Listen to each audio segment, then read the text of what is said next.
अष्टमी भी मनाता है, राधाष्टमी भी मनाता है, रामनवमी भी मनाता है। घर वालों को नहीं बताता, बस मंदिर में जाके सब उत्सव होते हैं उसमें आनंद करता है।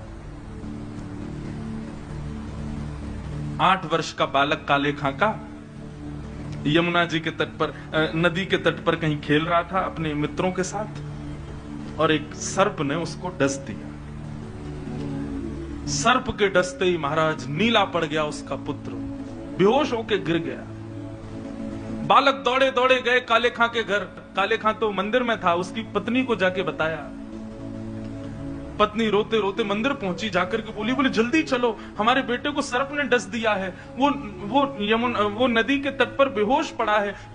मैं जा रही हूं उसके पास, तुम जाओ किसी झाड़ फूंक वाले को लेके आओ, हमारा बेटा मर जाएगा। लेकिन काले खां व्यस्त था ठाकुर जी की श्रृंगार आरती में। श्रृंगार आरती हो रही थी। पत्नी इतना बोल करके लौटने लगी, लौट करके उसने पीछे देखा कि आए कि नहीं, तो देखा तो काले खां तो ठाकुर जी को ही देख रहा था। पत्नी जाकर के बरसने लगी, बोले तुमको अभी भी यही दिख रहे हैं? अरे हमारा बेटा मरने वाला है, देरी करोगे, कोई झाड़ फूंक वाला नहीं पहुंचा तो उसकी मृत्यु हो जाएगी। लेकिन काले खां तो अभी भी मदन मोहन जी को ही देख रहे थे। पत्नी ने कहा, यदि मेरे पुत्र को कुछ हो गया ना, तो फिर देखना मैं क्या करती हूं। तुम्हें और तुम्हारे इस मदन मोहन को दोनों को देखूंगी मैं। ऐसा कहकर के पत्नी तो चली गई। काले खां वहीं खड़े रहे, नेत्रों से अविरल अश्रुधार बहाने लगे। इसलिए नहीं कि पुत्र को सर्प ने डसा, इसलिए हे मदन मोहन लाल, क्यों आप चैन से नहीं बैठने देते मुझको? क्यों आप चैन से मुझे दर्शन नहीं करने देते? ये सब मुझे पता है आपकी लीलाएं हैं, और ये सब क्यों करते हो ये भी मुझे पता है, मुझे परखने के लिए कि मैं अपनी स्थिति से च्युत तो नहीं हो रहा कहीं। लेकिन मेरा पुत्र दिया आपने था, तो बचाओगे भी आप ही।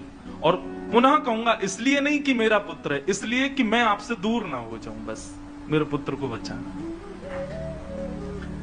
संध्या आरती के बाद जैसे ही कपाट बंद हुए, काले खां नदी के तट पर पहुंचा।